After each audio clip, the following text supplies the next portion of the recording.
Bijouterie Santia, mividy volamena, Galerie Arena Antanimena, box 15 sy box 37. Aza matahotra, vetivety ireo tasio dia afaka, alona fotsiny. Tsy mila mikosika be intsony. Tena mora madio ny lamba, manitra sady tsy manimba-tanana ny vovon-tsavony S23. Matezatol manolotra anao ireo entana azo antoka sy mora indrindra ho aminy. Tôle ondulé, galvabac, tuile siam, amin'ny loko sy rehefa izay tiavanao azy. Matezatol ho amin'ny fanorenana maharitra sy mateza amin'ny vidiny tena mirary. Libby, mon détergent préféré. Libby nettoie. Libby vous présente le JT. Mes linges sentent très bon. Détergent Libby, green and healthy home. Valombe fultona mihoatra ve ianao? Maniry ianao vaksiny miaro amin'ny coronavirus? Aza misalasala azy. Manatona avy hatrany ireo toerana voatokana anaovana vaksiny any amin'ny faritra sy distrika misy anao. Na mbola tsy nisoratra anarana azy, mitondra kara-panondro, tongava fa tombotsoa anao sy ny ankohonanao ary ny manodidina anao ny fahavitanao vaksiny. Vaksiny mahomby sy azo antoka ny ampiasaina eto amin'ny firenetsika. Glisse. Découvrez les nouveaux soins capillaires adaptés à vos besoins. La qualité professionnelle pour vous. Schwarzkopf. Ankafiziny biscuit potata eo ampanarahana ny le JT. Essaye vite les goûts potato et spicy. Potata, tes nouveaux biscuits préférés qui donnent la patate. Potata! Madula landava miaraka amin'ny lark. Cool. Lark savoury Lark manolotra ho anao ny le JT. 5G Batelma, des actualités uniques, dynamiques et renversantes dans le JT.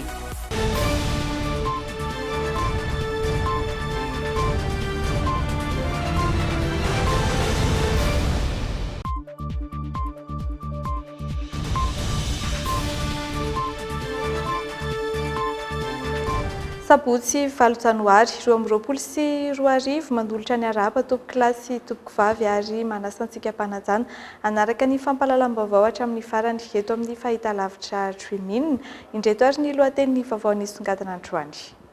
Mananika ny 5 alina ny tokantrano misitraka ny tetika samihonjo fampiroboroboana ny sehatry ny fiarina ao Androy sy Anosy. Efa tonga ny ampany amin'ireo sambo miisa 20 mitondra ireo kojakoja ilain'ny mponina andavanandro paikady entin'ny fanjakana analefana ny fiakaran'ny vidim-piainana. Isan'ny nanakiana ny tetika asa teleferika ny filoha teo aloha Marika Ravalomanana nitondra fanazavana namaly izany kosa ny minisitry ny serasera sady mpitondra teny ny governemanta. Lafin'ny fahasalamana ny ena ny tranga vaovao raha oharina tamin'ny herinandro roa farany araka ny antontanisana avoakan'ny ministera ny fahasalamam-bahoaka. Fanatanjahantena anomboka rampitso any Cameroun ny andiany 7-70 amin'ny fiadiana ny ho tompon-dakan'ny Afrika taranja baolina kitra. Ho hitantsika ny amin'ny tapany faharoan'ny le JT ny lafim-baovao momba ny fahasalamana tsy mifanalavitra amin'ny valanaretina Covid, ireo masarika anisan'ny mpanara-baovao eto amin'ny firenena kosa no arahantsika ao anatin'ilay une.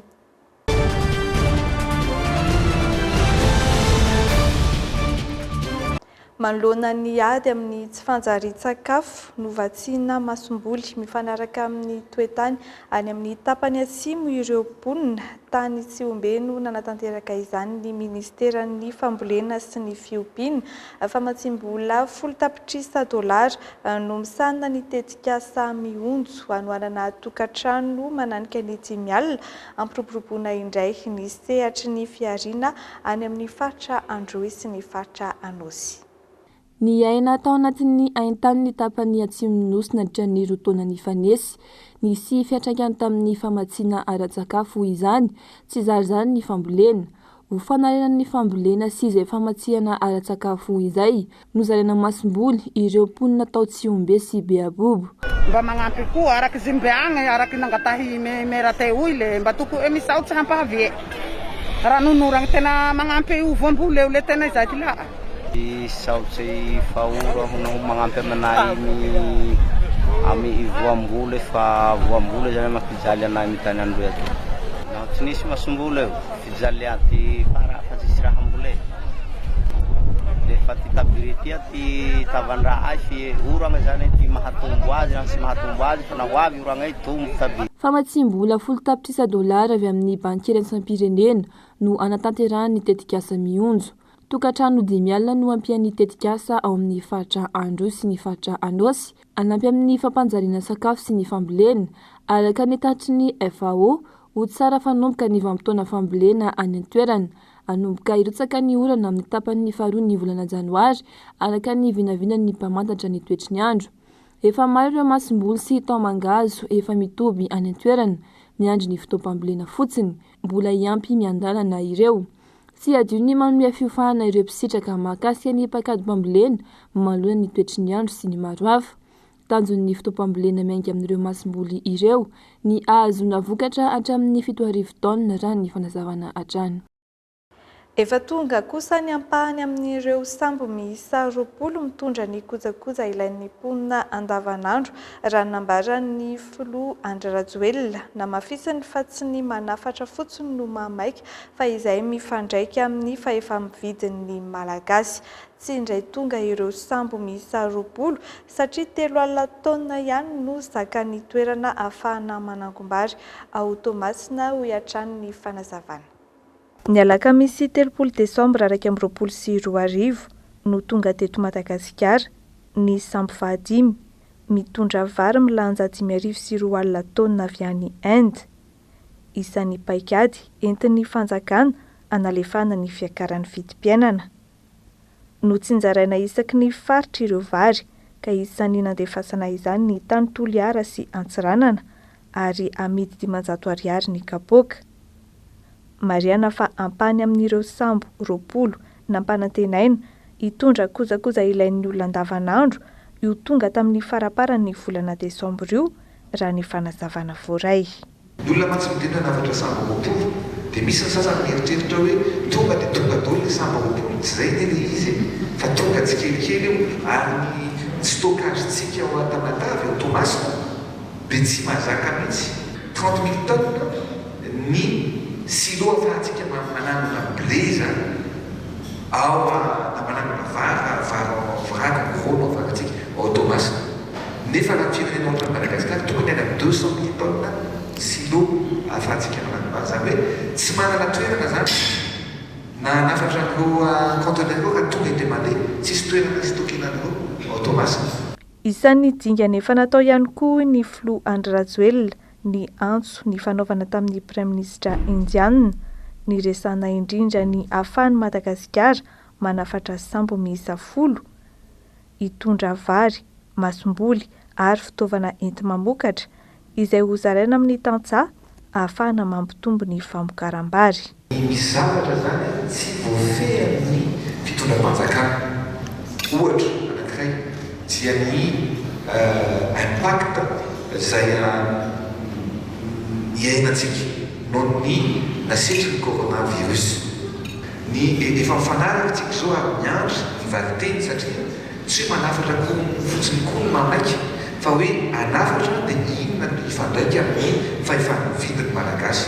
Isan'ny mampiakatra ny vidim-piainana ny fiantraikan'ny valanaretina Covid ho ny Filoha ka niakatra avy telo eny ny saran'ny fanafarana entana ho eto amintsika. Ohatra noraisiny tamin'izany ny saran'ny fanafarana kontenera avy any Chine izay lasa nahatratra 7,000 na $2,000 ny 70 kontenera raha toka manodidina ny $503 teo aloha. Lafim-baovao hafa kosa indray mahatsapa sy mahita zava-bita amin'izao fitondrana izao ny mpikaman'ny filan-kevitry ny ambony tetezamita teo aloha Rasambozafy Cyril saingy tsy ampy fampahafantarana izany. Misy ihany koa ny ezaka ataon'ny filoham-pirenena mitady vahaolana ara-tsosialy sy fanampiana fa matetika no tsy tonga any amin'ny vahoaka izany. Mitaky fanaraha-maso entitra ity mpanao politika avy any farafangana ity izay tafaresaka tamin'ny Andry Lalàn'Andriamasy sy Tota Rajarinjato mba tsy ahavoaloto ny anaran'ny Filoha araka ny fanehoan-keviny. Efa miamilamina ny tany vokatry ny asa mafy atao ampitany filaminana. Misy ampahany efa vita tsara koa ny lalana makany farafangana izay nampikaikaika ny mpampiasa izany sy ny mponina teo aloha. Isan'ireo zava-bita amin'ny fitondrana hita ampikambany CST teo aloha Rasambozafy Cyril any amin'ny distrika Oniany amin'izao fotoana izany, saingy tsy ampy mifampahafantarana ka tony tsy misy ihany. Kasika ny fivoarana amin'ny ankapobeny zany raha feheziko ny teny koa manao le fitondrana fa mbola tsy eken'ny vahoaka na tsy eken'ny mpanolotra satria mieritreritra ny mpanolotra havita bebe kokoa no io noho izany tokony mampiseho fahaiza manao bebe kokoa zany ny gouvernement mba hampangina ny mpanolotra. Matsapatsara ny olona ara-tsosialy ihany avoaka malagasy koa ity mpanao politika ity ary mahita ireo fanampiana alefa mifanjakana ho any amin'ny vahoaka, saingy mahatsikaritra tsy fetezana na fanodikodinana sy tsy fahaiza mitantana ataon'ireo olom-boafidy sy olom-boatendry. Ny zavatra alefa ny fanjakana any amin'ny maro anisa de tokony misy suivi. Tsy miteny continue, misy fanaraha-maso.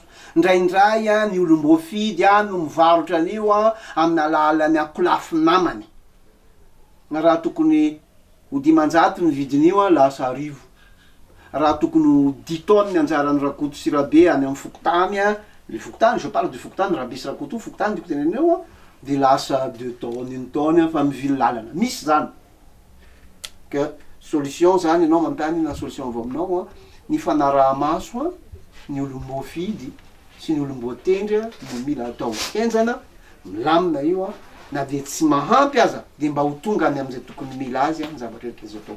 Na deponany amin'ny faritra aza Rasambozafy Cyril de mankasitraka ny fivoarana amin'ny alalan'ny fametrahana ny teleferika eto Antananarivo renivohitra. Natokana ho an'ny fitsangatsanganana sy ny fizahantany ny teleferika fa tsy ho an'ny fitaterana andavanandro, hoy ny fanehoan-kevitry ny filoha teo aloha Marc Ravalomanana tamin'ity herinandro ity. Isan'ny nitondra ny olona sasany tsikera tamin'ilay tetikasa ihany koa ny momba ny famerenana ilay trosa amin'ny tetina 250 tapitrisa euro. Mampiahy ny olona ankoatr'izay hoe ahoana no atao raha misy ny loza momba izay fitaterana antarby izay. Namaly ireo fanontaniana ireo ary ny ministry ny serasera izay sady mpitondra teny ny gouvernemanta. Isan'ny nanakina ny tetikasa teleferika ny filoha teo aloha Marc Ravalomanana raha naneho hevitra tamina fahitalavitra tsy miankina iray tamin'ity herinandro ity. Nambarany fa natokana ho an'ny fitsangatsanganana sy ny fizahantany ny teleferika fa tsy ho an'ny fitaterana andavanandro.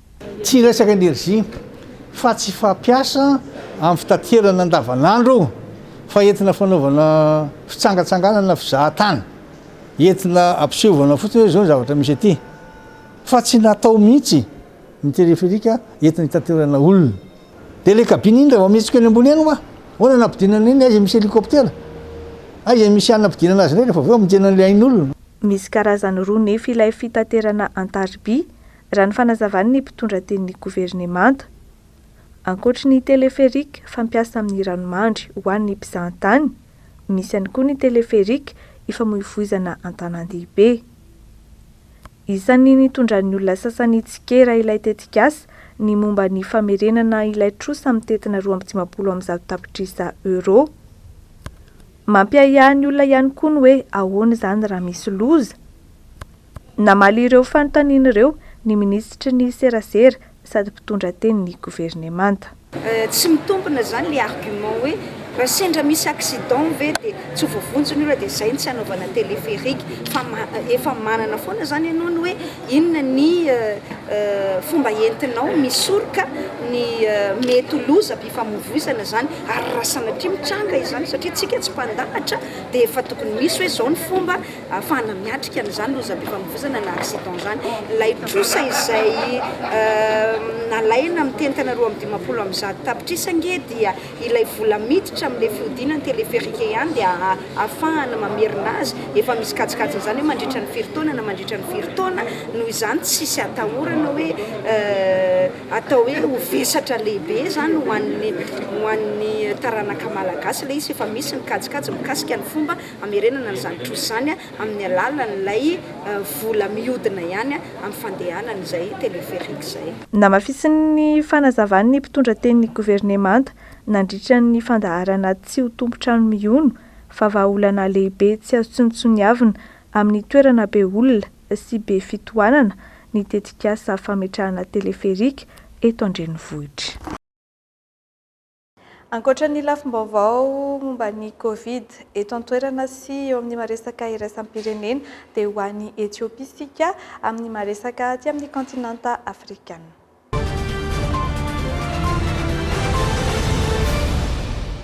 Efatra amby 50 no lavon'ny Covid tao anatin'ny herinandro araky ny antotanisa izay navoaka ny Ministeran'ny Fahasalamana.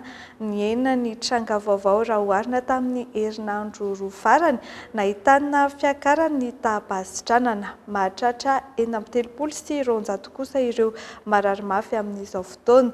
Ny faritra Analamanga no nahitana tranga maro indrindra manodidina ny 10 amin'ny tranga 70 sy 100 vao marina. Ifenao Zariana sy Kasambola Manana no mitatitra amintsika izany. Tarehy marika manaitra voalohany amin'ny antotanisa avoakan'ny Ministeran'ny Fahasalamam-bahoaka ny taham-pahafatesana vokatry ny Covid-19. 450 izany tao anatin'ny herinandro. Tsy nitsahatra niakatra hatrany ity isa ity hatramin'ny namoahana indray ny antotanisa nanomboka ny 10 Novambra 2020. Ny ena kosa ny tranga vaovao raha oharina tamin'ireo herinandro farany talohany ity antotanisa vaovao ity. Raha atao ny fampita 420 sy 702 izany ny herinandro ny 12 hatramin'ny 420 Desambra, 520 ny herinandro ny 5 Desambra hatramin'ny 13 Desambra. Ho an'ity herinandro ity kosa ny ena 720 sy 120 ireo tranga vao marina hita tamin'ny fitiliana manodidina ny 100 sy iray alina. Voalohany hatrany ny faritra Analamanga amin'ny tapy paritan'ny Valanaretina, manodidina ny 100 sy 10 ny tranga hita teto an-toerana. Faharoa kosa Vakinakaratra nahitana tranga manodidina ny 200, mahatratra 80 ireo tranga ho Ananosy. Ibongolava irery ho an'ity herinandro ity no tsy nahitana tranga vaovao. Niakatra ny tahapasitrahana satria nahatratra tena amin'ny 7 sy 120 izany raha nanodidina ny 210 ny herinandro lasa. Ankehitriny 70 sy 100 eo marary mafy voarakitra manaraka fitsaboana. Hatramin'ny volana Martsa 20 sy 20 nahatratra 70 ireo lavin'ny Valanaretina teto Madagasikara tamin'ireo tranga mahery ny 100 sy 4 sy 5 alina mahery. Lafim-baovao momba ny fahasalamana izay ihany tratra nandritra ireny fety tamin'ny volana Desambra ireny ny pic na ny fetrisa ambony indrindra tamin'ny coronavirus onja fahatelo hoy ny mpitsabo izay tafaresaka tamin'ny Andrilalan'Andriamasy Misa Razafinjatovo tao manamarina ny voalaza ny filoham-pirenena omaly fa efa nidina ny tanisan'ireo voan'ny coronavirus. Mila mahay miara-miana aminy isika mandrapatonga ny onja faefatra indray raha izy zany hoy hatrany ny fanazavan'ny mpitsabo. 420 ny isan'ireo tranga vaovaona coronavirus ny 12 ka hatramin'ny 14 Desambra lasa teo. Nidina ho 520 izany nandritra ny fety, izany hoe 20 ka hatramin'ny 30 Desambra. Tafidina 720 izany ho an'ity herinandro ity, ny fiandohan'ny taona ka hatramin'ny omaly 7 Janoary. Vao marina ny voalaza amin'ny filoham-pirenena omaly fa nidina ny tahan'ireo olona vaovao voan'ny coronavirus. Raha araka izao dia tao anatin'ny fety izany ny tratra ny pic raha ny fanazavany Dokotera Fidy Barniaina. Zany hoe netreretina fotsiny zany hoe amin'ny vanim-potoana fety izay mampifangaro be ny olona izy zany no verina hoe tratra ny pic. Raha lozika zany.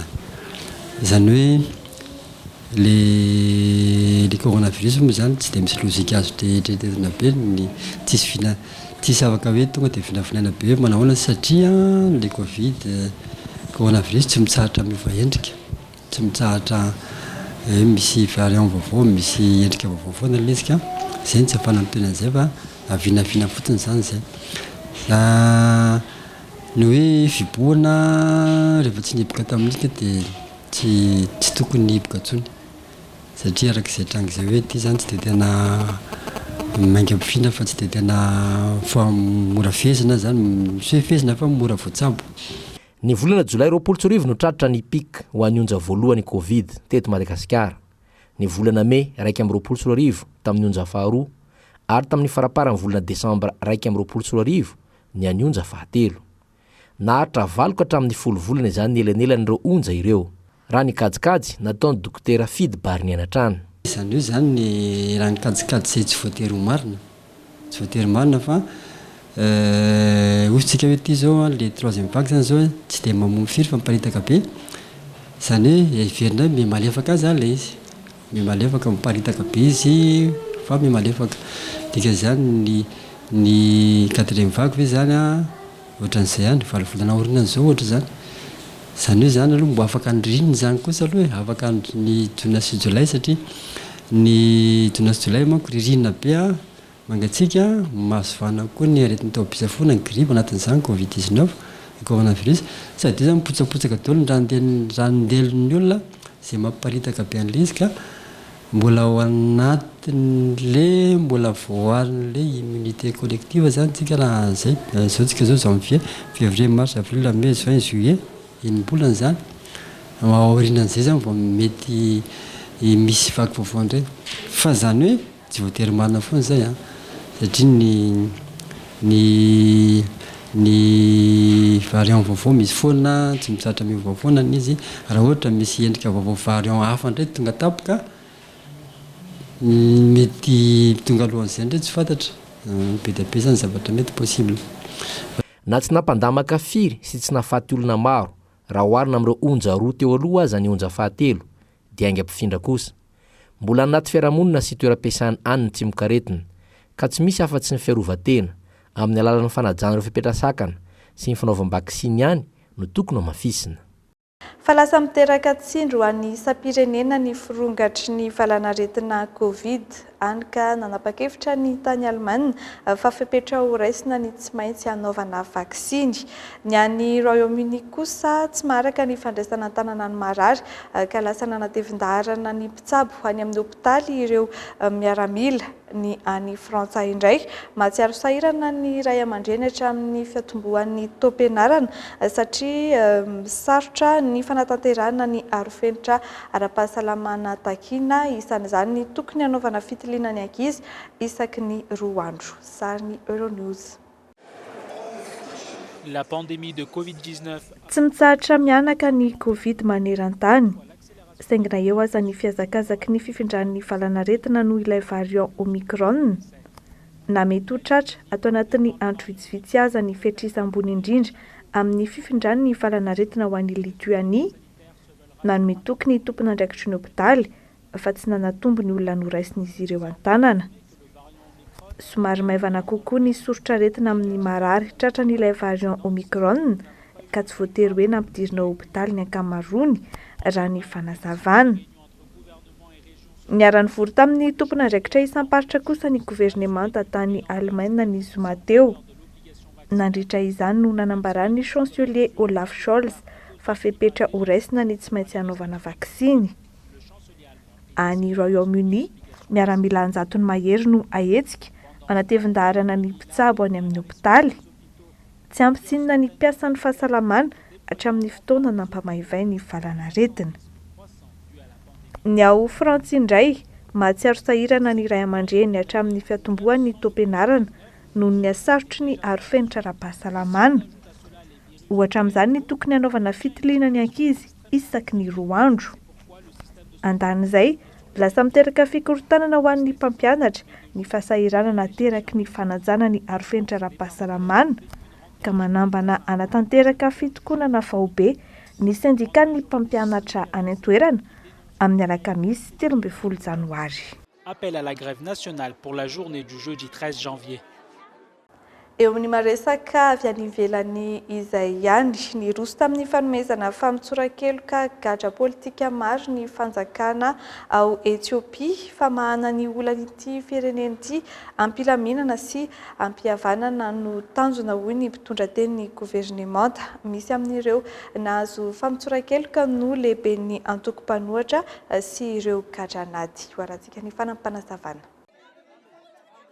Ho fampiana ny dinika nasionaly tsy anavahana anizana izy ny roso tamin'ny famitsoran-keloka an'ireo mpanao politika voatery no tanana amponja i Etiopia saika lehibe nantoko ny ankamarony ahitana ny Jawar Mohammed mpitarika antoko iray nanamarika azy ny fikomiana tany am-ponja noho ny anoana sy ny aratsy ny toe-pahasalamany.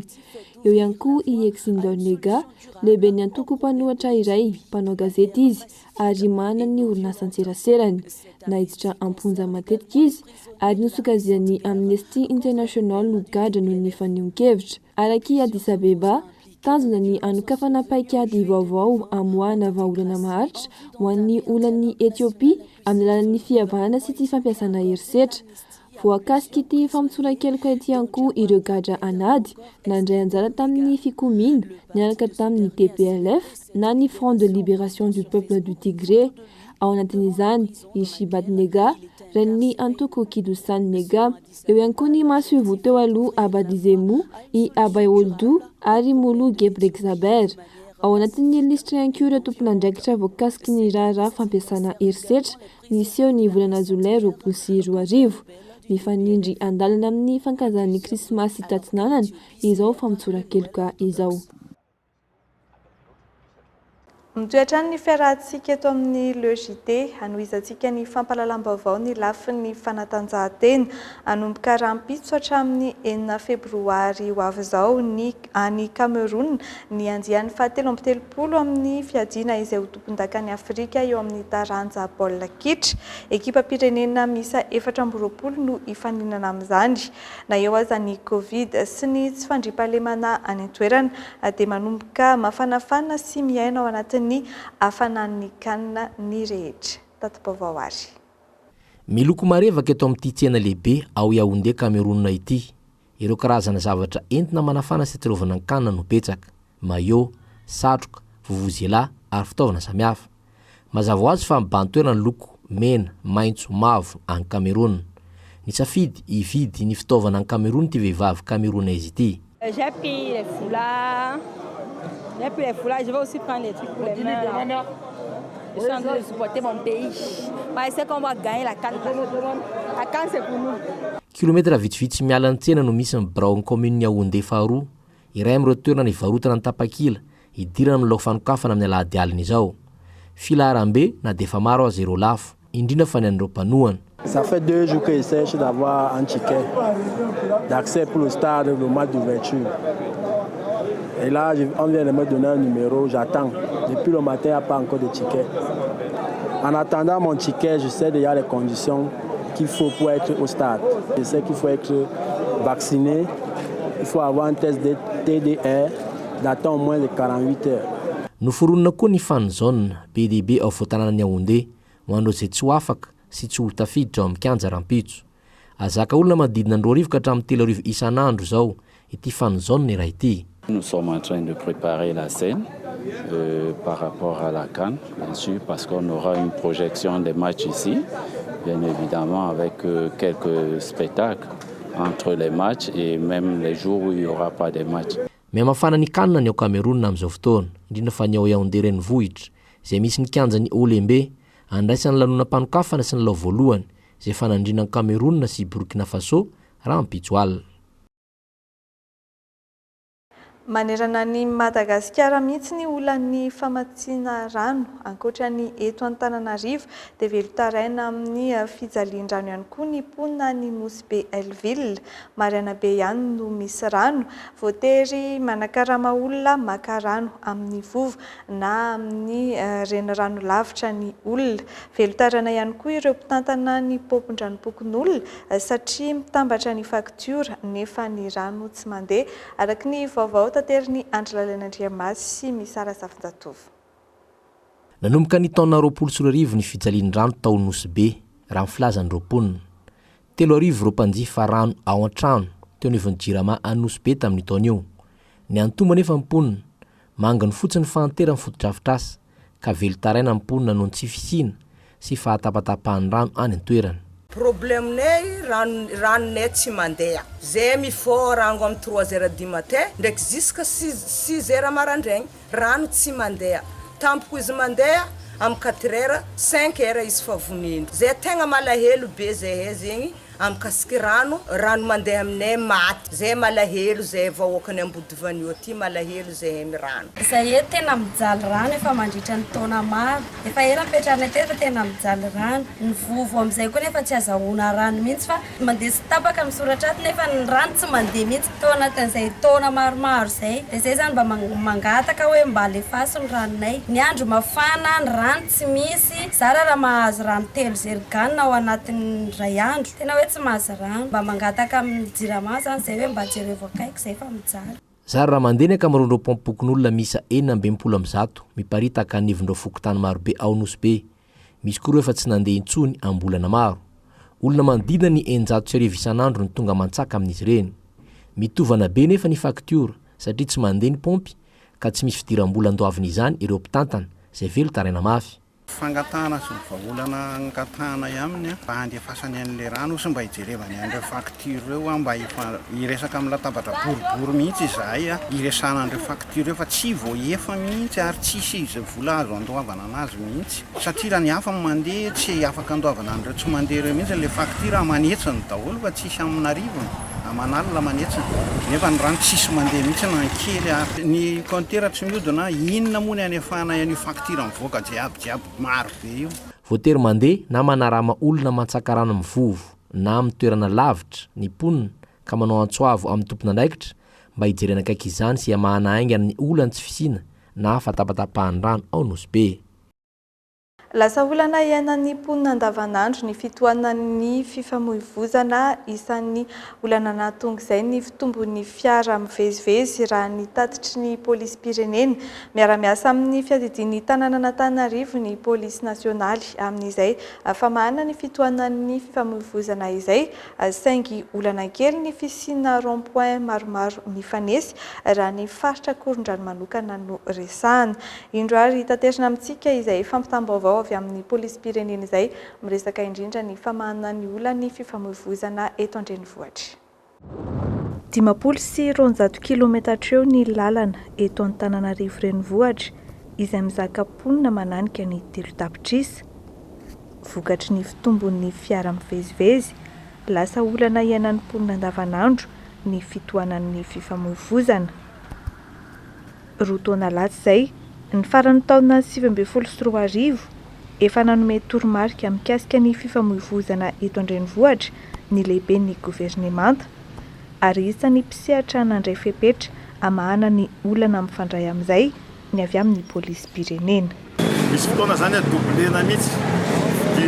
fifamoivoizana tsy blokena afana an'izay manindra ny fifamoivoizana zay natongavana amin'izao dia sy tanefa na zany zany mbola tsy afako arak'izany tsy satria ny principe fahitako azy dia ahena tsy hoe tsy avoaka ny olona mampiasa lalana fa mijery moyen hafa mandeha bisikileta mandeha moto mandeha bus taxi dia mandeha zavatrafa Anozato Itosy Analamahitsy toerana matetika tsikaritra isian'ny fitohanana ho an'ny eny Anozato manokana nanapa-kevitra ny tompona andraikitra faharoso amin'ny 10 ora sasany maraina ny fametrahana ny polisy handrindra ny fifamoivoizana isoroana ny fanohitohinana ny mpampiasa lalana teraky ny embouteillage miara-miasa amin'ny fiadidian'ny tanàna Antananarivo ihany koa ny polisy nasionaly saingy olana kely ny fisian'ny rond-point maromaro mifanesy raha ny eny Korondrano manokana no resahana raha fluana fiara maraina zao dia avy any amin'ny rokadiny arivo maro be ny fiara satria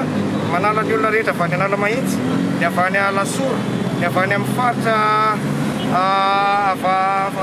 3e arrondissement mahazo rehetrarehetra iny ny rokadiny arivo dia rehefa maraina zany ka misintona an'iny tsika vokatra le fehana rond-point dia mitohana indray ny avy aty Tsarasotra tohana indray ny avy any Analamahitsy dia zay le olana kely amin'ny resaka rond-point rehefa tsy arahantsika ny toromarika omen'ny tandro filaminana tsy mety ilamina mihitsy le secteur ohatra raisina amin'izany rehefa mba ajanona tsika amin'ny toerana anankiray aza mandroso intsony fa hain'ny tandro ny filaminana ary izy ny mahafantatra hoe atraiza ny fiara na fluana fiara zay tokony hosotomina fanentanana nataon'izy ireo amin'ny mpampiasa lalana noho izany ny fanarahana ny lamina sy ny toromarika omen'ny mpitandro ny filaminana mba isian'ny firindrany ny fifamoivoizana.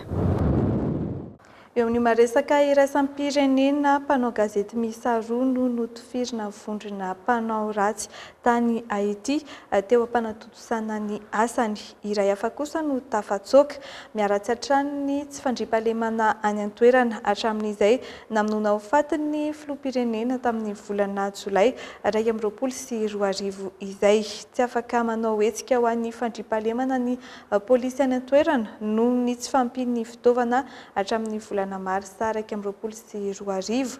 Mahery ny 700 ny trangana fakanankerin'iseho ho an'ny taondasa fotsiny. Araka ity fanampim-baovao ho arahantsika manaraka ity. Tsy mandry fahalemana i Haïti miaratsy hatrany ny toedrarà any an-toerana. Mpanao gazety roa no maty notifirina andiana mpanafika iray tao Port-au-Prince. Mpanao gazety miasa amin'ny onjapeo Écoute FM any Montréal Amady John Wesley ary mpanao gazety zanatany iray i Wilkins Luisan. Mpanao gazety iray hafa kosa no tafatsoaka. Amperinasa izy ireo izao niaran-doza izao. Saika anatanteraka valan-dresaka miaraka amina lehibe anavondrona iray mahakasika ny firongatry ny ady eo amin'ireo samy vondrona mitampiadiana izy ireo. Manjaka ny krizy politika any an-toerana indrindra hatramin'ny namonoana ny filoham-pirenena Jovenel Moïse. Niomby ny tsy fandriam-pahalemana tamin'ny taona 2024, 507 farafahakeliny ny trangana fakana ankeriny. Tsy manana fitaovana sahaza entina hanao asa fampandrian-tany ny mpitandro ny filaminana. Tsy nisy izay asa izay hatramin'ny volana Marsa 2024. Marefy ny rafi-pitsarana ao Haïti izay mahavelombolo ireo mpanao raramaizina. Tsy mbola voavan'ny fitsarana hatramin'izao ny raharaha famonoana ilay mpanao gazety Jean Dominique tamin'ny taona 2000. Tsy mbola fantatra ihany koa ireo nahavan-doza namonina afaty ilay mpanao gazety Diego Charles sy olona 440 hafa tamin'ny volana Jona 2024. Mbola tsy fantatra ihany koa hatramin'izao ny tena nanjo ilay mpanao gazety Pakasary Vladimir Le Ganeur. Izy andeha hanao fanadihadiana tao amin'ny tanàna kely iray antsoina hoe Martisson no hita farany tamin'ny volana Martsa 2022. Amaranantsika ny logité ny vinavinan'ny mety ho toetry ny andro.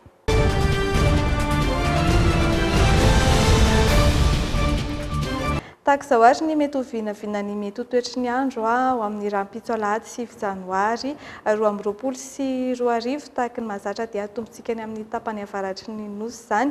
Araka ny hitantsika amin'ny sary dia ahitana rotsakorana ny faritry Sava, tahaka izay ihany koa ny faritry Diana 2.30 degré Celsius ny maripana ambony indrindra, 4.20 degré Celsius ny maripana ambany indrindra. Samy ahitana rotsakorana ny faritry Betsiboka, Sofia, Boeny ary Melaky Rapitso, maripana eo anelanelany 2.30 degré Celsius sy 4.20 degré Celsius. Ahitana rotsakorana ny faritra Analanjorofo, Alotra Mangoro ary ny faritra Atsinanana 20 degré Celsius ny maripana ambany indrindra, 30 degré Celsius ny maripana ambony indrindra. Samy ahitana rotsakorana ihany koa ny faritry Bongolava, Itasy, Vakinankaratra ary Analamanga, Rampitso eo anelanelany 13 degré Celsius sy 20 degré Celsius ny maripana. Anorana ny faritry Vatovavito Vinany, Atsimatsinanana, Amoronmany, Matsiatra Ambony ary Iorombe ny maripana ambony indrindra 30 degré Celsius ary 19 degré Celsius ny maripana ambany indrindra. Amaranantsika azy ny faritra Tsimandrefana sy Menabe samy ifandimby ny rahona sy ny masoandro, ho avy kosa ny orana ny amin'ny faritra Anosy sy ny faritra Androy eo anelanelany 13 degré Celsius sy 13 degré Celsius ny maripana. Hatreo ny fiarahantsika tompoko lahy sy tompoko vavy ankasitrany ianao nanaraka ny logité hatramin'ny farany. Manome fotoananao amin'ny manaraka indray ny ekipa ny fampahalalam-baovao eto amin'ny fahitalavitra Dreamin. Mirary soa sy fahasalamana ho antsika rehetra.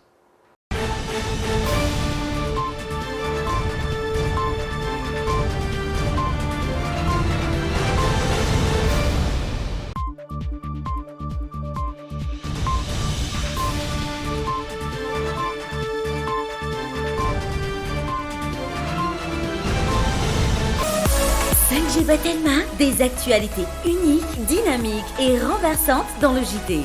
Glisse. Découvrez les nouveaux soins capillaires adaptés à vos besoins. La qualité professionnelle pour vous. Schwarzkopf. Bijouterie Santia, Mivid vous l'amène. Galerie Arena Antanmen, box 15, 6 box 37. Libye, mon détergent préféré. Libye nettoie. Libye vous a présenté le JT. Mes linges sentent très bon. Détergent Libye, Green and Healthy Home. Matezatol manolotra anao ireo entana azo antoka sy mora indrindra ho aminy. Tôle ondulé, galvabac, tuile siam amin'ny loko sy rehefa izay tiavanao azy. Matezatol ho amin'ny fanorenana maharitra sy mateza amin'ny vidiny tena mirary. Aza matahotra, vetivety ireo tasio dia afaka. Alona fotsiny, tsy mila mikosika be intsony. Tena mora madio ny lamba, manitra sady tsy manimba tanana ny vovon-tsavony S23. Valambefolo taona mihoatra ve ianao? Naniry ianao vaksiny miaro amin'ny coronavirus? Aza misalasala azy. Manatona avy hatrany ireo toerana voatokana anaovana vaksiny any amin'ny faritra sy distrika misy anao. Na mbola tsy nisoratra anarana azy, mitondra kara-panondro, tongava fa tombontsoa anao sy ny ankohonanao ary ny manodidina anao ny fahavitanao vaksiny. Vaksiny mahomby sy azo antoka ny ampiasaina eto amin'ny firenetsika. Biscuit Potata nanolotra anao teo le JT. Essaye vite les goûts potato et spicy. Potata, tes nouveaux biscuits préférés qui donnent la patate. Potata! Madio lalandava miaraka amin'ny lark. Cool. Lark Lar manolotra ho anao ny le JT.